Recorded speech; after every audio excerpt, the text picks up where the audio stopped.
tout le monde, ici Abdul Malik de la chaîne Série Science, j'espère que vous allez bien. Aujourd'hui, on va traiter l'exercice numéro 3 de la composition du premier semestre pour les élèves qui sont en classe de terminale. La matière, ce sont bien sûr les sciences physiques. Donc, si ce n'est pas encore fait, n'oubliez pas de vous abonner et d'activer la cloche notification. Et je remercie également ceux qui partagent mes vidéos, ceux qui me soutiennent, ceux qui continuent toujours à me soutenir. Voilà, parce que c'est en grande partie grâce à vous que je trouve le courage de continuer à poster des vidéos. Bon, sans plus tarder, on va faire la lecture de l'énoncé. Vous avez ici des données, ici des valeurs numériques. Vous avez l'angle alpha qui fait 20 degrés, l'angle bêta qui fait 33 degrés, la longueur L qui est là, c'est 150 mètres, la hauteur H qui fait 4 mètres et D qui fait 3 mètres, cette distance-là.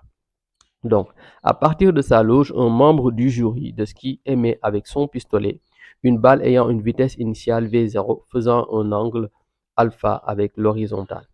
Au même instant, le skieur démarre sa descente au point O et en ligne droite sur la piste en forme du plan incliné, angle d'inclinaison bêta.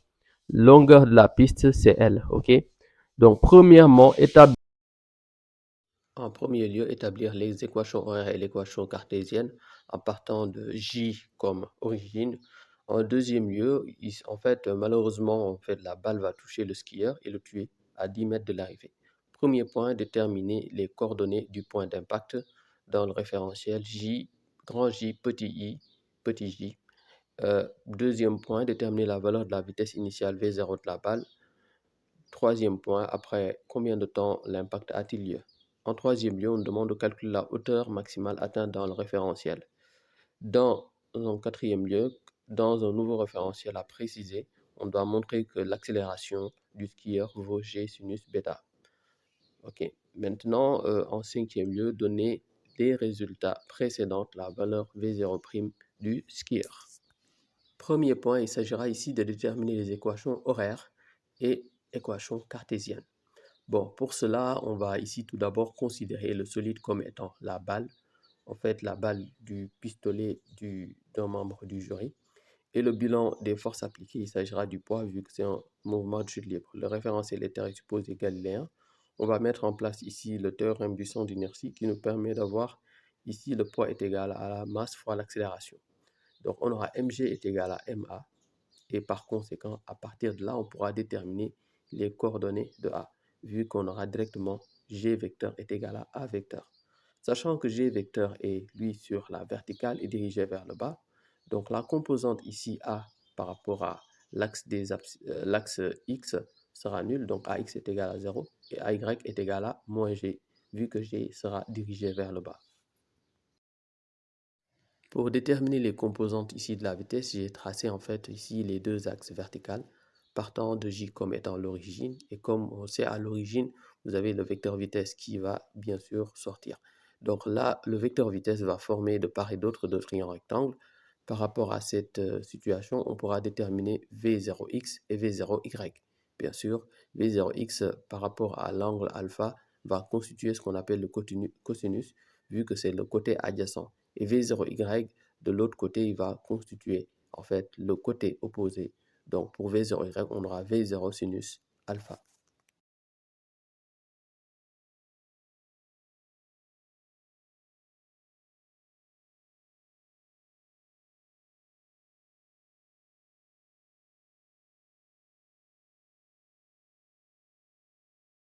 Maintenant, comme on le sait tous si bien, la suite reviendra à déterminer les coordonnées du point mobile. En fonction du temps, on aura pour x en fonction du temps cette expression et pour y en fonction du temps l'autre expression.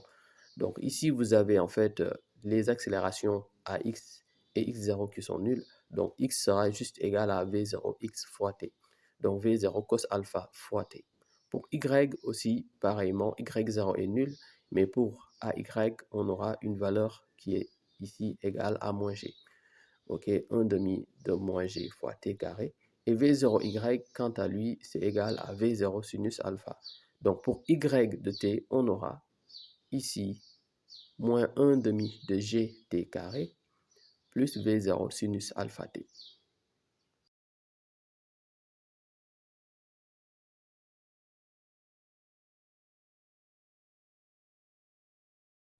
Et voici les équations horaires du mouvement.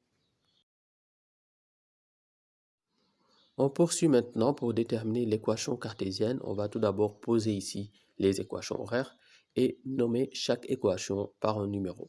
Donc vous avez ici x, en fait, que je vais nommer l'équation de x que je vais nommer équation numéro 1 et l'équation de y que je vais nommer équation numéro 2. Partant de ce principe, on va ici déterminer en fait le temps en fonction de x, ce qui nous permet d'avoir t est égal à x sur v0 cos alpha. Maintenant, la suite reviendra à remplacer en fait ici dans l'expression de y, l'expression de t en fonction de x.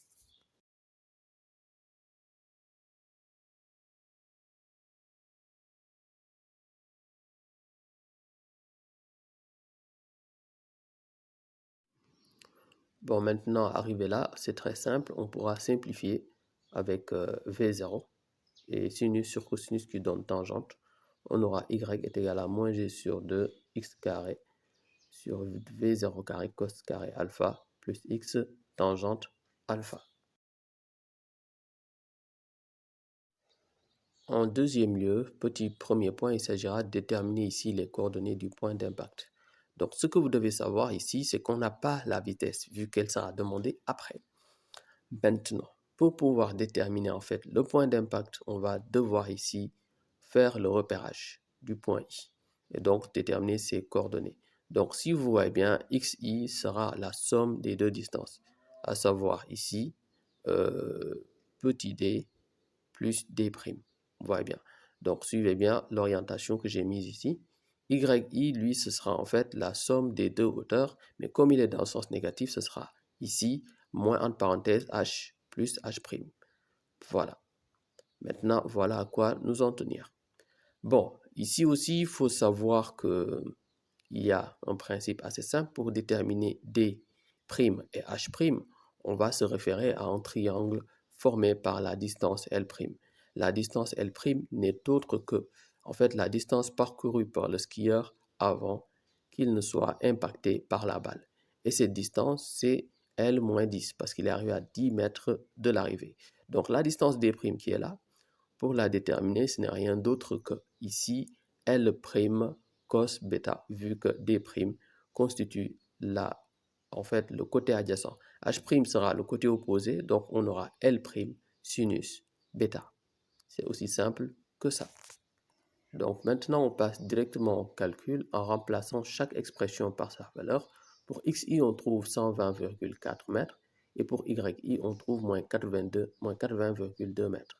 Donc les coordonnées du point d'impact, ce sera 120,4 et moins 80,2. Deuxième point, on demande de déterminer la valeur initiale de la balle. Bon, on va ici utiliser les coordonnées de i, vu que i en fait se trouve sur la trajectoire. Ce qui est impossible avec ici l'origine, vu que pour l'origine, on ne pourra pas avoir V0 automatiquement. Donc moi, ce que je vais faire, je vais déplacer xi tangente alpha dans le premier membre, ce qui fait yi moins xi tangente alpha. Et la suite reviendra à déplacer V0 carré dans le premier membre, qui va en fait être remplacé par yi moins xi tangente alpha au niveau du dénominateur. Là, c'est des règles de calcul que vous devez forcément maîtriser depuis la seconde, ce qui nous permet d'avoir au dénominateur 2 cos carré alpha, facteur de yi moins xi tangente alpha, qui a pris cette fois-ci la place de v0 carré, qui lui sera au premier membre. Donc voici ce qu'on aura, ce qui nous permet d'avoir v0 est égal à racine de g moins g xi carré sur 2 cos carré alpha, facteur de yi moins xi tangente alpha.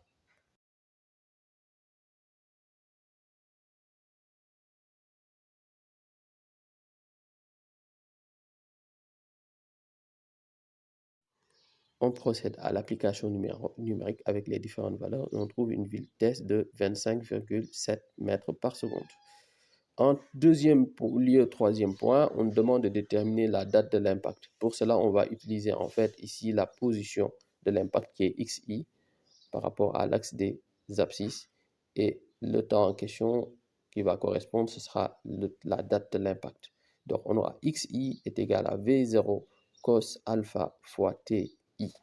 Donc ti sera ici égal à xi sur v0 cos alpha. on pourra uniquement utiliser x, vu qu'avec y, c'est assez compliqué. Et partant de là, avec l'application numérique, on trouve TI est égal à 5 secondes. Troisièmement, on va ici déterminer le calcul de la hauteur. Donc ici, on va utiliser en fait une méthode que vous avez forcément apprise en cours. On va passer en fait par ici la vitesse suivant l'ordonnée. On sait qu'en certains moments, quand il atteint le sommet, la vitesse suivant l'ordonnée va être nulle. Ok, ça c'est une chose que vous devez savoir. La vitesse suivant l'ordonnée est nulle.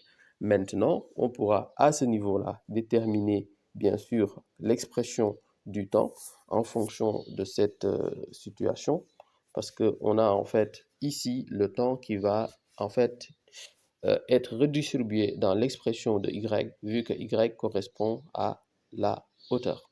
Donc on aura ici V0, Vy plutôt à ce niveau qui sera égal à 0. Donc Vys est égal à 0. On aura moins Gt ts étant le temps pour lequel ici le solide atteint la hauteur maximale.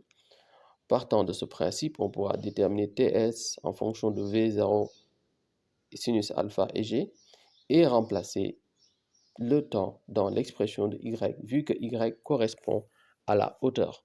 Y, c'est la hauteur du solide à tout moment. Donc on aura y est égal à moins g sur 2 t carré plus, on rappelle l'expression V0 sinus alpha, c'était l'équation horaire, ça je pense que vous vous souvenez. Et maintenant, ce que je vais faire, je vais remplacer T par TS. Donc j'aurai moins G sur 2. Et TS, qui n'est autre que V0 sinus alpha sur G, donc V0 sinus alpha sur G, le tout au carré, plus V0 sinus alpha, facteur de V0 sinus alpha sur G.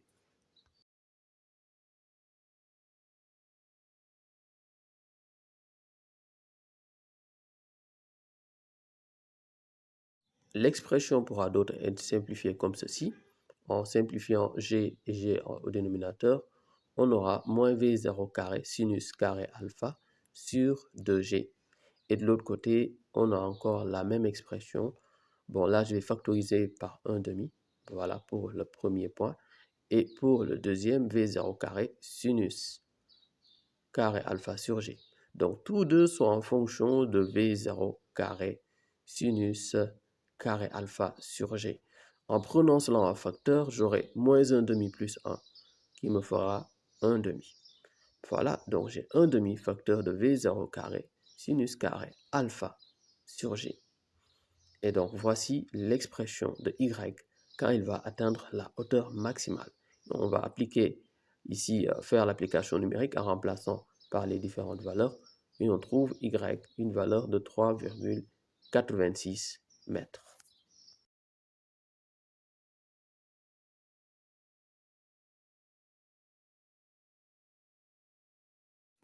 En quatrième lieu, on va s'intéresser maintenant juste au mouvement du skieur. On veut démontrer que son accélération suivant l'axe qu'on va déterminer, et l'axe en question, c'est l'axe OV, c'est l'axe de la pente. En fait, cette accélération à ce niveau est égale à G sinus bêta. Donc pour cela, on va mettre en place le bilan des forces appliquées. Vous avez le poids P' et la réaction R, le référentiel terrestre supposé galiléen, mettre en place le théorème du centre de l'inertie, et on aura P' plus R est égal à M à A', vecteur A', c'est l'accélération ici du skieur. Maintenant, là, ce que je vais faire, c'est directement projeter en fait le poids et la réaction sur les différents axes. Donc, le poids, ce qui nous intéresse, c'est sur l'axe en question, l'axe où se trouve l'accélération. Maintenant, sur cet axe, P', suivant l'axe V, au V, ce sera P sinus bêta, et la réaction, lui, ce sera vecteur nul. Voilà, c'est assez simple parce qu'il n'est uniquement porté que sur l'autre axe qui ne nous intéresse pas. Maintenant, suivant OV, ok, on aura P sinus bêta est égal à MA', et donc ici, on va directement déterminer l'expression de P. P', c'est M' fois G, et donc, on aura m'G sinus bêta est égal à m'A'. Donc, on aura directement, en factorisant de part et d'autre par la masse, on aura A' est égal à G sinus bêta, ce qu'il fallait démontrer.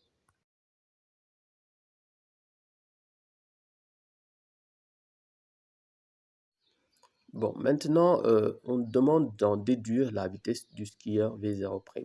Bon, on va rappeler les faits.